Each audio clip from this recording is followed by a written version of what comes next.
Guys, welcome back to my new vlog. आंनि गोदान video नोंथांमोनखौ बयखौबो बरायनाय थाबाय. So guys, जोङो दिनैयो माबायाव गुरखाय फुजा नायनो थांनायदो तामुलपुर कुसुबारियाव. So जों थांगासिनो. दाख्लैबो थांदोंमोन जोङो. ओमफ्राय दाख्लैबो थांनानै मोजां नांनायखाय दिनैबो थांनायदो. दिनै लास्ट. आं भिडिअ बानायबा एकदम नाटक पिटि फैयो. एकदम माने माबा मोनसे खामबाय थागोन आरो बिसोरो. बिदा खुसुर हगोन नामा हमथा पारेना कुनि सालामा माइ कत्राउनो बुदुनो स्पिनिं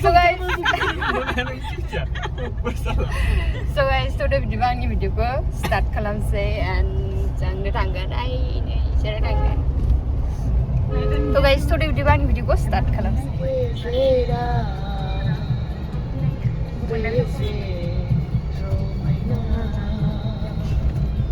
So guys, आं नोंथांमोननो मोनसे माने बाथ्रा शेयार खालामनो सानदों. So माने for girlsनि कारने आरोना दाख्लै माने मेलाव थांनायाव खासे मानसिखौ जोदो. मा कारनाव जोदो माने किसुमान मानसि এনেকা थायो जे किसुमान मेलायाव जितिया माने मानसिफोरा भिर जागोन ना होमनिया माने इसोरो मा खालामो चान्स लायो माने सिख्लाफोरखौ एदावनो थाखाय सिख्लाफोरखौ टाच खालामनो थाखाय चान्स लायो. So बिदिनो जादों दाख्लैयो माने इयो सिगांथिंनिफ्राय फैबाय थादों मानसिया. ओमफ्राय फैबाय थानायाव आङो थांबाय थादों. आं इखौ नटिस खालामबाय थाखादों आं इ मानसिखौ. ओमफ्राय इयो सिगांथिंनिफ्राय फैबाय थादों. इथिंगाले राइट साइडथिंगाले एभेलेबेल जागा दङ. थेवबो बिदि थाङाखै. आंनि खाथिथिं ओरै आंनि माने नांजाबनानै थांदों आरोना. बेनिखायनो आं उनथिंनिफ्राय इखौ जोनो हादों. So आं नोंथांमोननो जास्ट बेखौनो बुंनो सानो जे जियानो जा जायफोरा माने इफोरबायदि बिहेभ खालामजानो मोनदों बिसोर माने साननाङा सिरि थानाङा. एकदम जागावनो होखा इसोरखौ गारखानाङा. मानि मा जोंखौ मा सानदों इसोरो माने कमजोर सानदों नामा नोंथांमोनाबो माने इगोदे सिरि थाबाथाय इसोर चान्स मोनगोन आरो खालामबावनो बेलेगखौ खालामबावनो चान्स मोनगोन. बेनिखायनो बि स्ट्रं गार्लस होखा जागावनो लागायखा. जास्ट आं बेखौनो बुंनो सानो. ओरैनो सिं जाना थानाङा रावनिबो. बिदि खालामबाथाय होखाबानो जाबाय. So आं माबा खोमसिजोब्बाय नालाय बेनिखाय आङो मबाइलाव टर्च सेरनानैसो भिडिअ खालामदों. आखायानो सालायलांबाय नै. So be strong girls. नैबे जाबाय मथंगा सक. ओमफ्राय एथिं थाङो लेफ्ट साइड जा भुटान थांजायो तामुलपुर थांजायो. ओमफ्राय नाग्रिजुलि ना इथिं नाग्रिजुलिबो मोनो नाग्रिजुलिया इजासो सरि नाग्रिजुलि इथिंगालिनो थांगोन जों दायो. बगामाथि नाग्रिजुलि थांनाय रास्ता जानो इथिंनो कुसुबारिया आइयालाय दा इ बापरे माबोरै टार्निं लादो आंना सराय दङ. तामुलपुर जाबायबा गारि सरायनोनो गियो मानसिफोरा जाथा सलायसै गारिफोरखौनो. So बिखिजा नाग्रिजुलि जों मोनबाय फुजा गपाल फुजा बेयावनो इथिंनो जों दायो गारि पार्किं खालामना लाग्रोनोसै. जों मोनफैबाय. ओमफ्राय दिनै माबोरै जोगोलै सोरबाय दावबा मामुनिखौसो मोसेरसे नायना थांदोनो. आंथ' जो जानानै मामुखौ मोसेरसे नायना थांदोनो. दिनैथ' दख'ना गानना लानानै दा रावखौबो जोनो हानाय नङा दा. आखाइजों सौगोन गिबार आं जोगोनसो बुखागोन आं बेहा साबा जुदि खामफ्लाङोबा दिनैबो. ओमफ्राय बिरुबा गारिजों थांदो. स' बिखौ नेबाय थादो फैबा हाबनोसै. आम्मा मानसि जाखादो.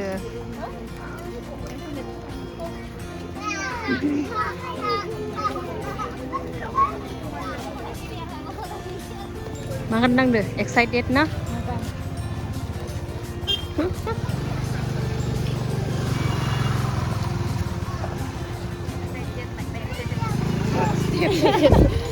मुल हरदो खिनो हरदो नामा मुवा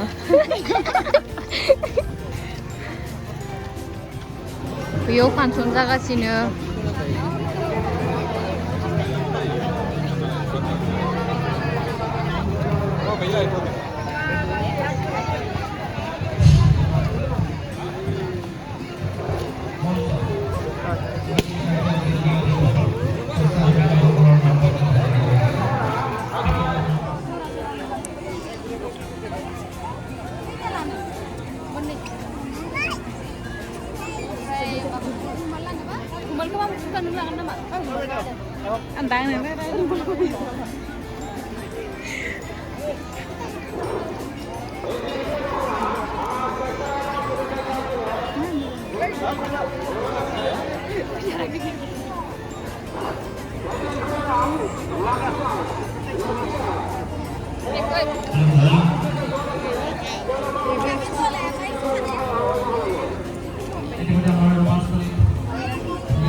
ini.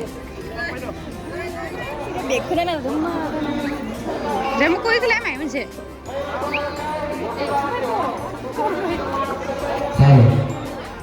So guys, जों दायो खुलुमनो थाखाय लाबाय दा थांना खुलुमिनसै जोङो खुलुमानो जों सानैजों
melau gidingsै Prokat ani akan jadi prokat lano Dita ani prokat lalai sampai deh una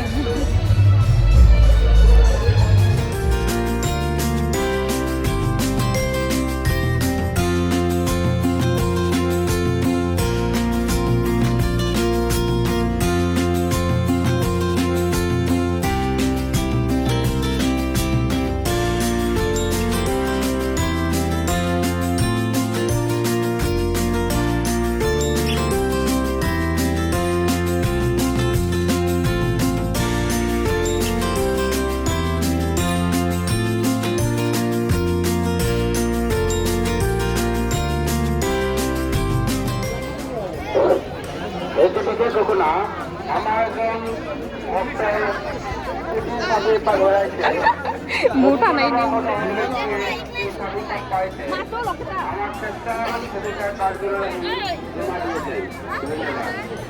वाणिज्य मेला আমি দি দিছোন এক গরম দিবা খাব ফেলে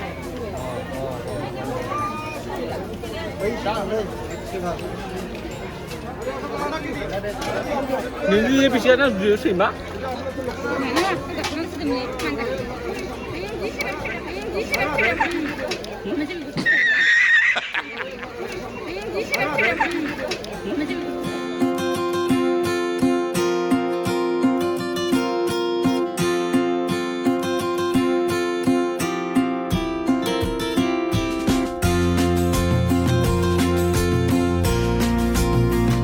？Sini जोङो न'नि थाखाय जिलापि लाबाय ओमफ्राय आरो निमकि भुजिया लागासिनो ओमफ्राय इनि खानैया सिखौ होना जाबाय थादों बया आंनि हमा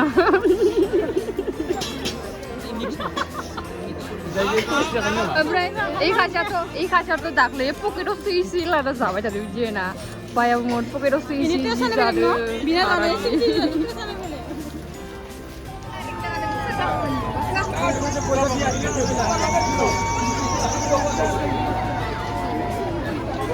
Guys, yang dari Mamudang ke Papua tadi. Kita di Duta di ba? Duta dia.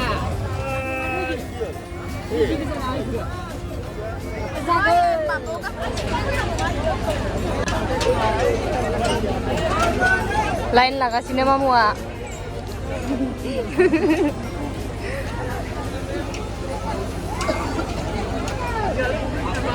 Danger kejupalah.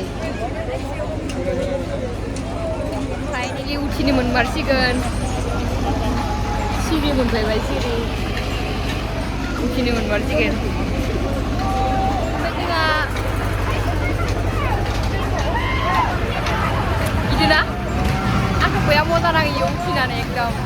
Jiwit ada mun nangge. Manang kabe. मबाइलानो बारग'ना गोलैयाबानो जाबाय आंनिया साइनिगिरि जनायाव गाखोनो मोनदों माने इन्टारेस्ट मोनदों गेलेनानै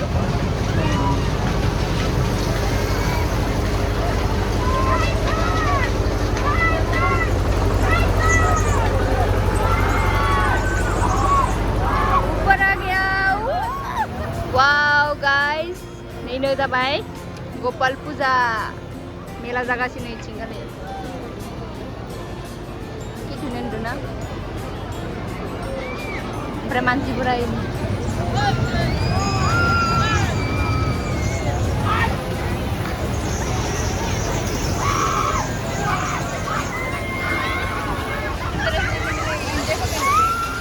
माथो गिनाय मोनदों बेखौ गिनाय मोनाखै आं मोजां मोनदों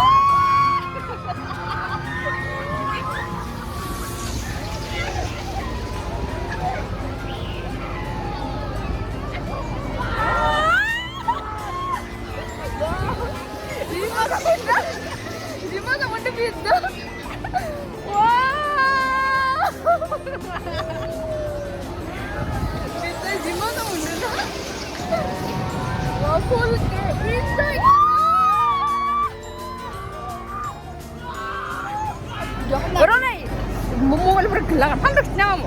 Mana sih mau dari ini aja? Mata kenapa? Nah, masih sebenarnya, masih sebenarnya barang nangke. Geli balik, kau muncul tuh geli kan? Oh, mereka citu liun sih kapai. Mata kenapa tuh? Mamu sih mau nanti dah. Dia mana mana?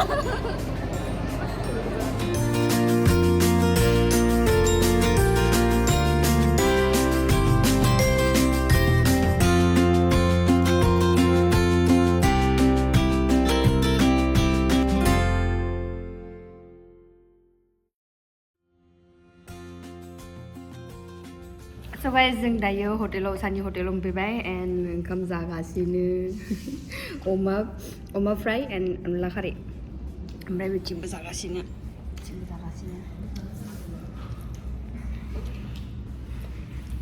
and guys आं लामायाव माने video लाबोनो हायासै गारि सालायबाय थानायखाय ओंखायनो video लादिया आङो दायो हटेल मोनफैनायखाय भिडिअखौ लाबाय and guys आं दिनै भिडिअखौ बेयावनो फोजोबनानै सानबाय and girls be strong एकदम माने सिङाव थानाङा रावनोबो सोरबा मायबाफोर खालामदोंबा होखा लगे लगे होखा जागावनो लोखा अके